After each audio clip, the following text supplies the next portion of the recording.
How to create pin in Messenger. Hello everyone, welcome to this channel. I'm Emily and I'm here to help you out today. So without any delay, let's get started. So first of all, launch the Messenger application on your device and make sure you are logged into your account. Then tap on the menu icon at the bottom right corner of the screen and here select on settings. As you select on settings, scroll down and here under preferences, you can see the option of privacy and safety. So tap on that. Now, on the security category, you can see the option of end-to-end encrypted chat, so select on that. Tap on message storage over here. As you do that, you need to tap on the option of turn on secure storage. So as you do that, what you can simply do is it will give us this access to create a pin.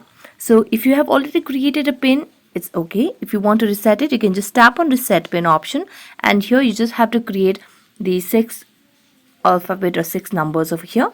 So let me select one of these, and as you do that, you'll be able to confirm your pin and create the pin in Messenger. So that's it. Thank you so much for watching this video. See you next time.